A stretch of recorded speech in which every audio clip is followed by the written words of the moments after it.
La luna deslumbrante asoma entre los árboles. La oscuridad de la noche lo inunda todo y una tenue niebla comienza a aparecer. Adéntrate en el bosque, busca el árbol viejo, siéntate a su lado. Ponte cómodo, cierra los ojos y escucha la historia que traen hasta ti las criaturas de la noche. Bienvenidos. Estos son los cuentos del bosque oscuro.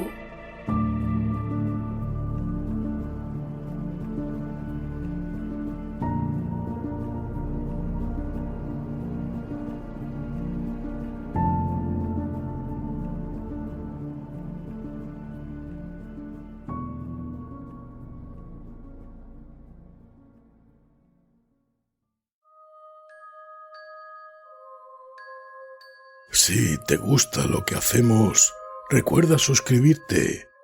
Es totalmente gratuito y estarás al tanto de la aparición de nuevos audios.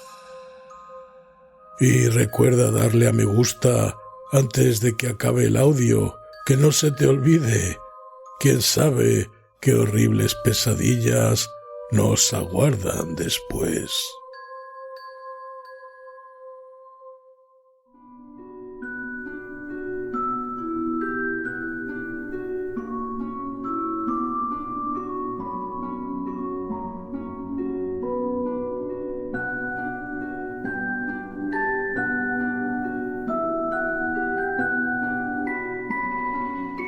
Segundo certamen de poema, microrrelato y relato, Cuentos del bosque oscuro.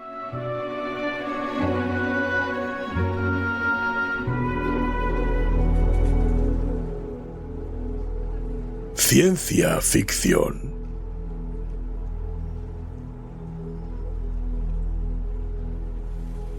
Poema finalista. Equivocación, de Libertad García Villada y Jesús Durán.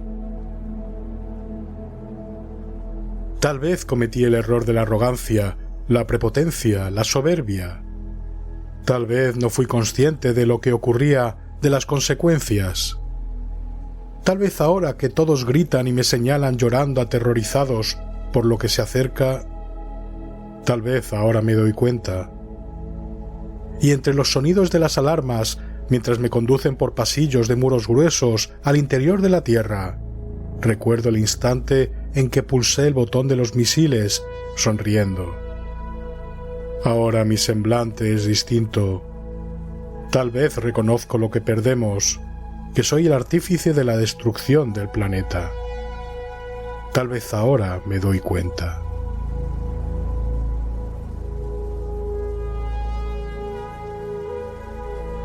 Poema ganador. Primer contacto, de Rafael Sanz. Si mañana encontrásemos con quién hablar, si nos hubiéramos sentado a descansar al borde de un cráter, y mientras observamos en silencio la planicie rojiza, apareciese una figura y se nos acercase curiosa, ¿cómo le explicaríamos quiénes somos? ¿Cómo le explicaríamos todas las decisiones irreflexiblemente adoptadas desde la célula eucariota y la extinción de los dinosaurios? ¿Cómo le explicaríamos el apéndice, el pulgar oponible y el motor de explosión? El largo camino desde que abandonamos el mar hasta que el mar nos siguió a la tierra. ¿Cómo le explicaríamos quiénes somos, o más difícil todavía, quiénes quisimos ser? Sí, aún existe la gravedad a cuya altura quisimos llegar y el planeta que fijó nuestra composición química. Pero el sol cuya luz decidimos aprender a ver, y la evolución fue insistente en inventar el ojo, nos ha traicionado. Ni el agua que moldeó nuestra garganta, ni el aire que perfiló nuestros pulmones existen ya, y nuestra boca no encuentra ni las palabras ni el aliento para explicarlo. Y aún así, ojalá mañana encontrásemos con quién hablar. Ojalá en este atardecer azul encontrásemos quien nos abrace en un comprensivo silencio.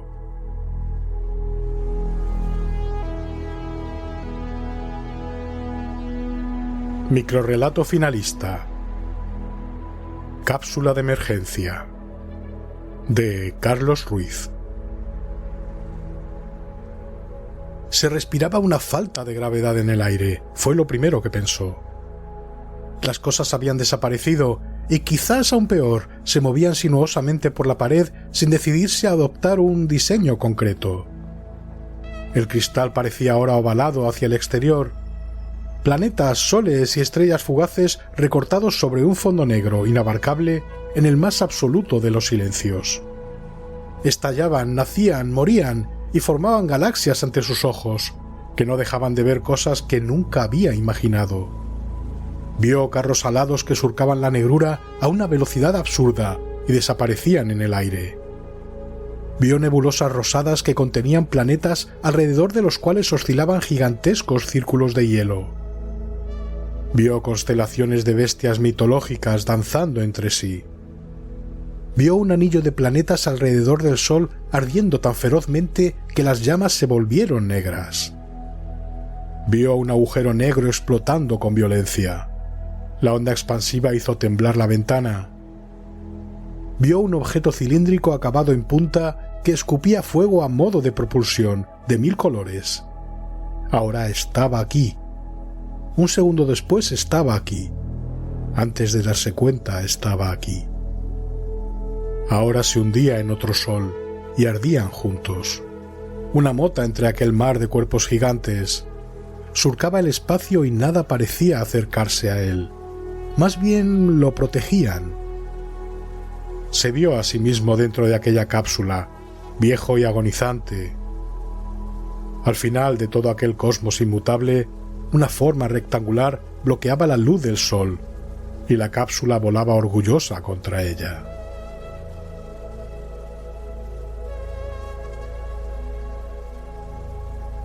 Microrrelato ganador. La fecha. De Rosa Carrión. Me han disparado, aquí en el costado. El ardor punzante se extiende como una garra caliente bajo la piel. Me llevo la mano temblorosa a la herida y noto el calor espeso de mi propia sangre empapando la ropa. No siento las piernas. Creo que me he meado encima. Me predijeron que moriría el 23 de junio de 2055 y es hoy. La fecha te la asignan al nacer, un cruce entre tu genoma y el algoritmo predictivo de la IA central. Y siempre aciertan. Pero no iba a rendirme, no como los demás. No pensaba esperar sentado a que llegara mi hora. Decían que si matabas a alguien con fecha lejana, le robabas el tiempo, que el sistema no podía prever ese desvío. Nunca lo confirmé, pero lo intenté. He matado a 5 personas, todos con años por delante, y sentí que tenía el control. Solo tenía que cobrarme ese tiempo robado y sobrevivir un día más. Un solo día para derrocar el sistema, pero no lo conseguiré. No vi quién disparó. Tal vez uno como yo, alguien con su propia receta para escapar de esta condena. Ahora estoy aquí, desangrándome. La luz pálida de la luna entra por esta ventana de mierda. Nadie vendrá. Son las 23:57. Y me pregunto, si no me hubieran dicho cuándo moriría, ¿habría acabado así? ¿Habría sido distinto? ¿Libre? Falta un minuto. Cierro los ojos. Y justo antes de desaparecer lo comprendo. No era una predicción. Era una sentencia.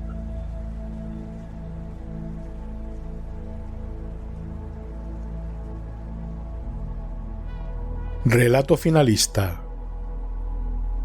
Tan lejos, tan solos.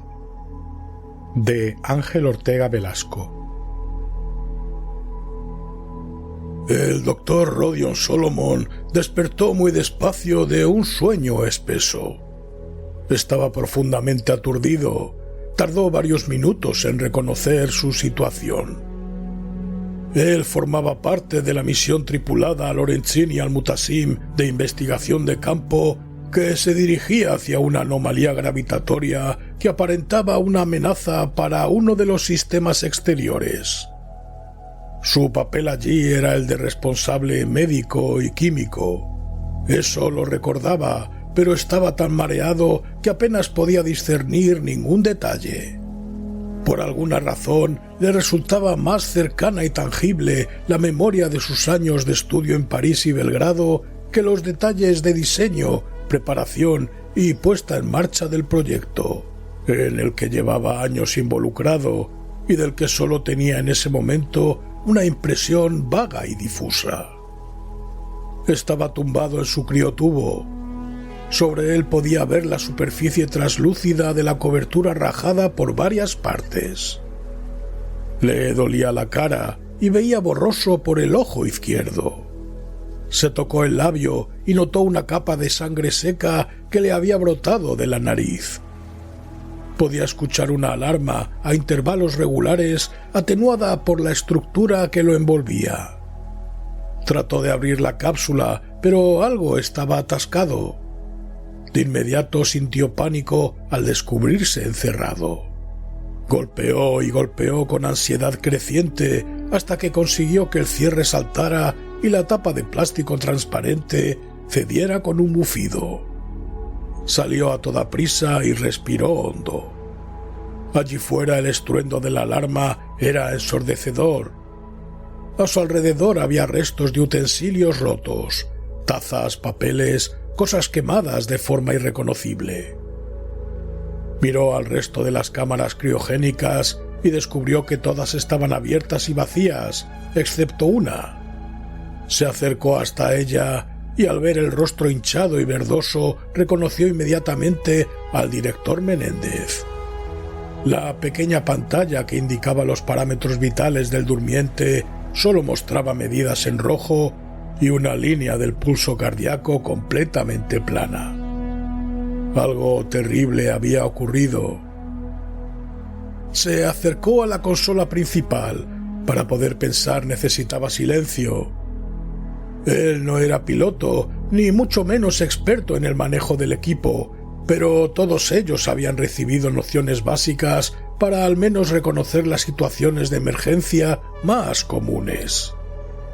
La pantalla principal mostraba un mosaico de valores, histogramas y tablas que le resultaron completamente incomprensibles. La pantalla adjunta del registro de eventos era una cascada continua de mensajes de texto con marcas de tiempo que apenas era capaz de leer. De nuevo sintió un brote de pánico al ser incapaz de afrontar la situación. Respiró hondo, contó hasta 10 y volvió a mirar la pantalla principal. Varios mensajes imprecisos parpadeaban: pérdida de presión, casco permeable, integridad comprometida. Poco a poco fue recordando detalles del curso de formación y empezó a pulsar secuencias de teclas hasta que encontró lo que buscaba: el cuadro sinóptico de la superficie de la nave.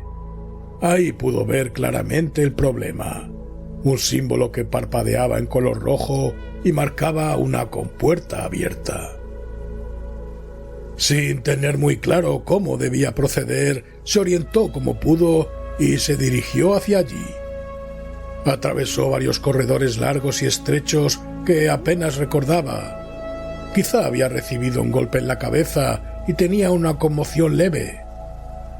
El dolor y la sangre en la nariz parecían corroborar esa idea. La bocina de alarma estaba diseñada para que no pudiera ser ignorada desde ningún lugar de la nave. Era completamente insoportable. Giró un recodo y encontró un portón automático atascado que hacía repetidos intentos de cerrarse. Un cuerpo humano tumbado boca abajo lo bloqueaba. Lo sujetó por el cinturón del mono, tiró hacia sí y liberó la puerta, que se cerró automáticamente. Sintió en los oídos una diferencia de presión en el aire. Sonaron un par de golpes secos y la alarma se cayó. Resopló y se sentó en el suelo. Los oídos aún le zumbaban y la nariz le sangraba de nuevo. Le dio la vuelta al cuerpo y contempló con horror que le faltaba toda la cara. En su lugar solo había un cráneo amarillento y cubierto de jirones de tejido. Pese a tantos años de formación médica en los que se había encontrado en la obligación de ver todo tipo de lesiones horribles, no pudo evitar sentir una náusea. Miró la etiqueta identificativa sobre el pecho junto al bolsillo izquierdo y vio que se trataba de la teniente Yeoman, oficial de seguridad en vuelo. El cuerpo aún estaba tibio, apenas habrían transcurrido un par de horas de lo que fuese que había pasado allí. Su arma reglamentaria no estaba en la funda. Quizá había quedado al otro lado de la zona, ahora ya presurizada. Rodion Solomon sintió que su cabeza estaba a punto de estallar. El estado de alarma estaba corregido, pero la amenaza no. Tenía que comprender quién o qué había provocado aquella situación. Volvió a dejar el cadáver de Yeoman boca abajo y retomó el camino al puente de mando. Debió equivocarse porque se encontró en un nuevo conjunto de corredores que no reconoció. Traspasó una compuerta, entró en una sala más grande que apenas recordaba y vio algo que le horrorizó. Sobre una mesa había una mujer joven medio desnuda, atada con brazos y piernas en cruz y con la cabeza colgando desde el borde en una situación incompatible con la vida. Alguien se había ensañado horriblemente con ella. Por toda la superficie de la piel tenía laceraciones, hematomas, cortes y marcas que a primera vista parecían de mordiscos humanos. Esa vez su estómago no lo pudo soportar y vomitó allí mismo. Se repuso, eructó y se limpió los labios con la manga. El pelo largo y rubio que colgaba lleno de cuajarones de sangre solo podía ser el del acabo de una encoba. De inmediato fue consciente de que necesitaba encontrar algo con lo que defenderse. Miró a su alrededor evitando posar la mirada sobre el cadáver. Esperó ver el arma reglamentaria del acabo, pero por allí no había nada. Ni siquiera la ropa que le faltaba. Se alejó de inmediato de aquella sala. En medio de un pasillo escuchó un estruendo como el de un golpe muy fuerte. La alarma empezó a sonar de nuevo. Se tapó los oídos, pero tras 6 o 7 bocinazos volvió a silenciarse. Alguien se había llevado del receptáculo de emergencia de incendios el hacha de servicio, pero había dejado un pequeño extintor. Lo cogió, lo sopesó y pensó que sería mejor que nada como arma contundente.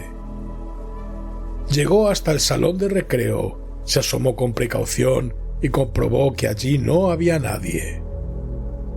Pensó en usar el intercomunicador de megafonía para preguntar por el resto de la tripulación, pero de inmediato se dio cuenta de que anunciar su ubicación no era buena idea. Sobre la mesa de juegos había un papel doblado. Claramente alguien lo había puesto así para llamar la atención.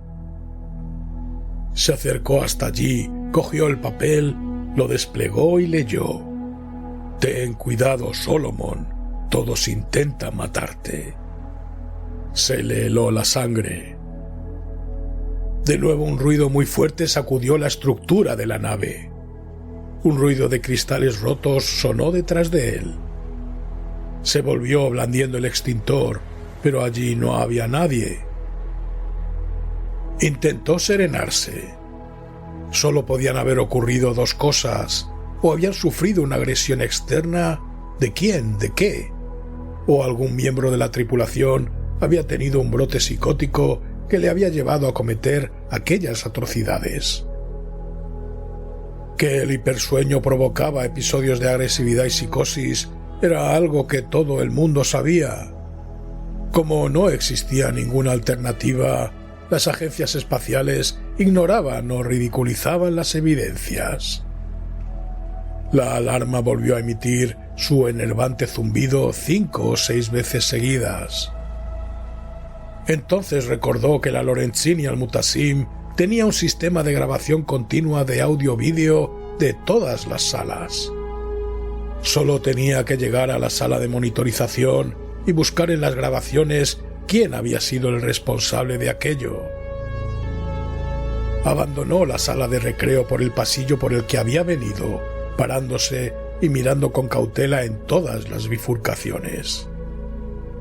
Cuando llegó a la compuerta de entrada, la encontró cerrada. Accionó el pulsador, pero no funcionó. Maldijo. Inmediatamente escuchó un grito desgarrador y las luces se apagaron. Se agazapó entre el zócalo y la compuerta. Detrás de él escuchó carreras apresuradas y golpes metálicos. Alguien volvió a gritar. Un chasquido metálico hizo retumbar las paredes de metacrilato. La iluminación parpadeó unos instantes, pero volvió a apagarse.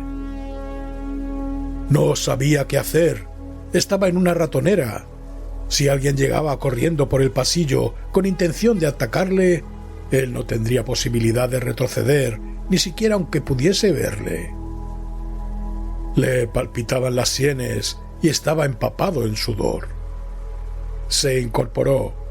Un fogonazo recorrió el corredor que tenía enfrente, acompañado de una lluvia de chispas que rebotaron contra el suelo antes de apagarse. De nuevo alguien gritó, esa vez más fuerte. Una voz masculina había dicho claramente: «Está allí». Empujó la puerta de la sala de monitorización con todas sus fuerzas, pero no sirvió de nada. Las luces se encendieron. Accionó de nuevo el pulsador de apertura. Los engranajes emitieron un quejido, expulsaron varios chorros de vapor y la compuerta se retiró a un lado. Entró a toda prisa y pulsó el botón contrario para cerrarla, pero el mecanismo no funcionó. Blasfemó y corrió al otro lado de la sala. Se apoyó contra la pared. Escuchó el ruido de unos pasos veloces sobre el suelo metálico. Una figura cruzó el umbral. Las luces chisporrotearon y se apagaron. Blandió el extintor por encima de su cabeza. Las luces se encendieron.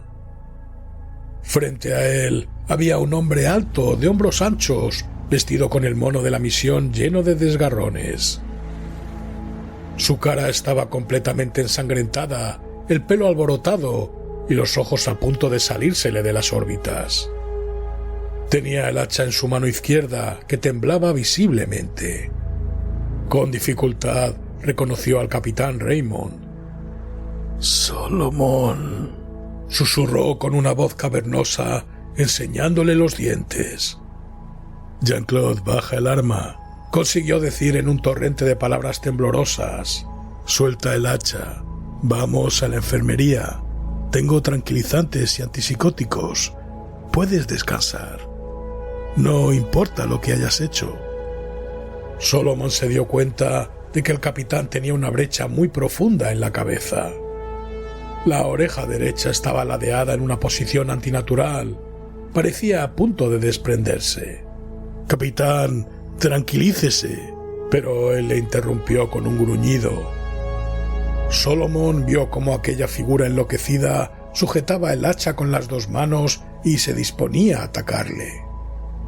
Entendió inmediatamente que no tenía muchas posibilidades, siendo el capitán un hombre mucho más joven y mucho más grande que él.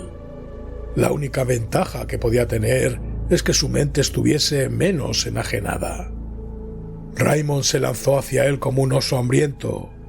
Alzó el hacha sobre su cabeza y la descargó con todas sus fuerzas. Solomon tuvo apenas tiempo de cubrirse con el extintor. El mango de madera golpeó el metal y lo hizo sonar como una campana. Solomon giró sobre sí mismo para dejar pasar la mole de su atacante y éste acabó estrellándose contra un armario. Dio un paso atrás y ganó algo de espacio. Raymond resopló, recuperó el equilibrio y con los ojos encendidos como una bestia volvió a la carga. Esta vez la hoja del hacha golpeó directamente sobre el cuerpo rojo del extintor y abrió una grieta. De ella brotó un chorro de espuma blanca a presión que se esparció por todas partes. Solomon no pudo sujetarlo y el objeto herido voló por la habitación de un lado a otro, golpeándose contra paredes e instrumentos. El capitán Raymond tenía la cara llena de espuma y se la intentaba quitar torpemente con la mano, agitándose de un lado a otro como si tuviese a alguien encaramado a la espalda. Solomon se lanzó contra él con el hombro por delante y consiguió derribarlo. Ambos cayeron sobre una silla, la volcaron y rodaron por el suelo. Solomon buscó a tientas el hacha entre los borbotones de espuma, la encontró, la sujetó con fuerza y se incorporó de un salto. Le sangraba la ceja izquierda y se le llenó el ojo de sangre. Raymond intentó incorporarse, pero se resbaló y cayó de bruces. Solomon levantó el hacha con ambas manos y con todas sus fuerzas la hundió en la cabeza del capitán. Este resopló, se revolvió como un animal herido y finalmente se quedó quieto. Sonó una explosión lejana. Las luces se apagaron y se encendieron varias veces. Con el corazón galopando, Rodion Solomon trató de organizar sus ideas. Aún no había visto al ingeniero Toshimasa ni a Valeria, la bióloga. Cuando había estado agazapado en el suelo, le había parecido escuchar a más de una persona, pero no podía estar seguro. Quizá Raymond los había matado a todos, o quizá había alguien más en los pasillos, esperando la ocasión para lanzarse sobre él. Retomó la idea de consultar las grabaciones. La idea le resultó sobrecogedora, porque ponerse delante de la consola suponía estar de espaldas a la puerta, y eso no se lo podía permitir. Jadeando como un perro herido, giró cuanto pudo el monitor hacia un lado, se sentó de costado y puso en marcha el programa de reproducción de grabaciones sin dejar de quitar la vista de la puerta. El ordenador emitió varios mensajes de error que Solomon aceptó sin leer. Finalmente pudo ver la lista de opciones. La alarma emitió otro conjunto de zumbidos para después quedarse en silencio. Tardó en encontrar una imagen en la que la sala de tubos criogénicos no estuviese totalmente en calma. Saltando de una marca de tiempo a otra, por fin encontró algo diferente. Lo que ocurría era difícil de entender. La teniente Yeoman parecía estar manipulando el sistema de sueño del Cabo Dunenkoba. Solomon comandó al software para que avanzase más deprisa y vio cómo la joven por fin se despertaba y, soñolienta y aturdida, se ponía el equipo y salía de la sala. Avanzó un poco más y fue conmutando el origen de la señal de una sala a otra. Claramente, ambos soldados estaban buscando a alguien por todas partes. Por fin encontró una imagen del capitán yendo de un lado a otro armado con algo alargado y oscuro que no supo precisar. El audio de las grabaciones dejaba claro que la alarma acústica ya estaba sonando. Ordenó al sistema volver atrás hasta el punto que había encontrado en un principio, en el que la teniente despertaba al cabo. Activó el zoom sobre el criotubo del director Menéndez y pudo ver con claridad en los indicadores que ya estaba muerto. Sintió una desazón que no pudo determinar. Desactivó el zoom y apuntó hacia la cámara criogénica que él mismo había ocupado, y el corazón le dio un vuelco. Estaba vacía. Un torrente de sensaciones terribles empezaron a asaltar su cerebro. Este se resistía a aceptarlas como válidas.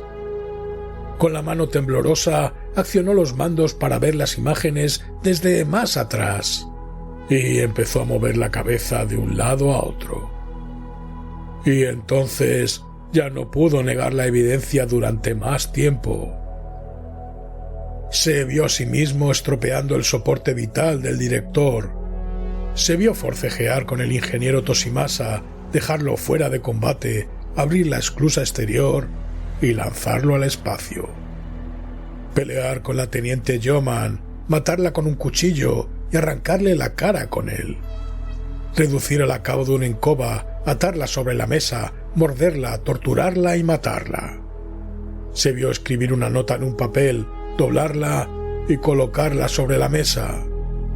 Finalmente, observó su propia imagen retornar a su cámara de sueño, tumbarse y volver a dormirse. Su mente se desconectó durante varios minutos. Cuando volvió en sí, notó que tenía el rostro empapado en lágrimas. Todavía no sabía dónde estaba la bióloga Valeria. Tenía trabajo que terminar, así que cogió el hacha con ambas manos y se puso a buscarla.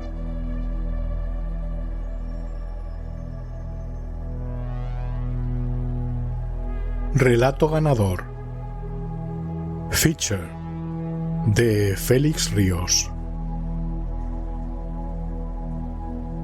Aquel brazo velludo apretaba su cuello, mientras una mano buscaba urgentemente sus pechos. Aquella respiración hediendo a licor y frituras le susurraba instrucciones para mantenerse con vida.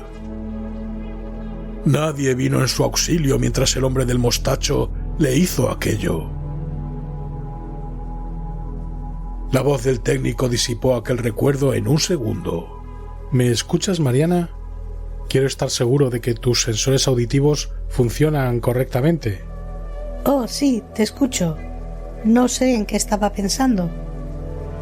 A través de los cristales que separaban el laboratorio K de la zona de pruebas, Mariana podía ver a una multitud de robots autónomos llevando a cabo labores rutinarias. El nivel de sofisticación de aquellos autómatas antropomórficos era increíble. En solo un par de décadas, la transnacional Cortex había inundado el mundo de robots como en los sueños más salvajes de Isaac Asimov. Te decía que todos en Cortex estamos muy emocionados por esta oportunidad que nos has brindado. Tu valentía nos permitirá adelantar décadas de avances en muy pocos meses. Mariana estuvo a punto de soltar una carcajada. Si estaba ahora habitando un cuerpo robótico, era precisamente porque se consideraba una cobarde que había perdido la batalla contra el miedo. Desde la violación, y por más de un año, no pudo salir a la calle. Para ella, esa acción cotidiana era como sumergirse en un denso líquido que le impedía moverse, donde cada rostro extraño escondía lujuria y violencia. Cada gesto de amabilidad era un anzuelo, esperando que ella mordiera para destriparla de su dignidad y humillarla a pleno sol. Ni siquiera las ropas exageradamente holgadas parecían protegerla de las miradas que sentía como de aves de rapiña, con sus garras listas para llevarla en vuelo. Por eso no lo pensó dos veces cuando descubrió aquel anuncio que requería voluntarios para el proyecto Yana. Su oportunidad de lograr lo que los años de terapia y medicación no habían logrado. Las numerosas pruebas y visitas a la sede de Cortex la dejaron exhausta. Cientos de agujas clavadas en su columna espinal y cerebro, la electricidad recorriendo su cuerpo mientras ella se hacía pis encima. Los últimos días del procedimiento, las enfermeras tenían que darle comida y asearla como a un vegetal. Al final de esa pesadilla estaba la luz. Mariana se había convertido en la primera conciencia humana en habitar un robot. Un robot que no despertaba ningún tipo de lujuria. Antes de dejarte ir, necesito que llevemos a cabo la última verificación de seguridad. 1. Motricidad. Movió sus articulaciones, giró su cabeza 360 grados, se puso de cuclillas e incluso dio un salto que le permitió tocar el alto techo del laboratorio. Check. 2. Recuerdos accesibles. La pantalla del ordenador mostró un retrato de la pequeña Mariana y su madre, aquella foto que se tomaron bajo la noria del muelle. Aquel día llovió tanto que su carita pintada de gato se destiñó y manchó el vestido nuevo. En la foto ya el llanto había pasado y sostenía en la mano un helado de menta y chocolate. Fue la primera vez que probaba esa combinación, ahora su favorita. Check. 3. Generador de emociones. La pantalla mostraba una fotografía de guerra, una docena de cuerpos sin vida, apilados unos sobre otros en lo que parecía una trinchera. Nada. Todos parecían ser hombres jóvenes que arrojaron sus vidas a una guerra sin sentido. Nada. Sus rostros fijos en muecas grotescas de terror.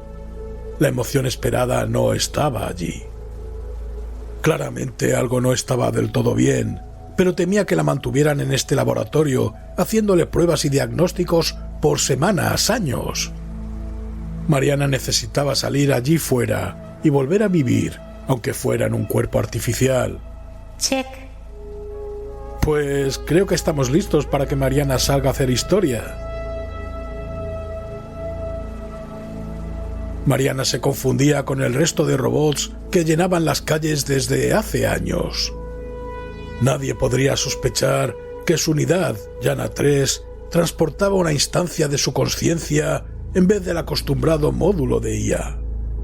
La anonimidad que le otorgaba este cuerpo parecía anular el miedo y la ansiedad que la mantenían prisionera en casa. Aquella alegría que se había vuelto una extraña en su vida hizo acto de aparición. Mariana comenzó a creer que sus emociones parecían estar bien después de todo, cuando un rostro familiar se tropezó con ella en el andén del metro. Error. Pico de sinestesia emocional. Intentando apagado de emergencia. Cuando volvió a tener conciencia de sí misma, Mariana descubrió que podía sentir emociones de nuevo. Check. Esta emoción le era muy conocida: asombro. Una de las manos de Mariana, hechas con nanofibras de titanio, estaba incrustada en la pelvis destrozada del hombre del mostacho.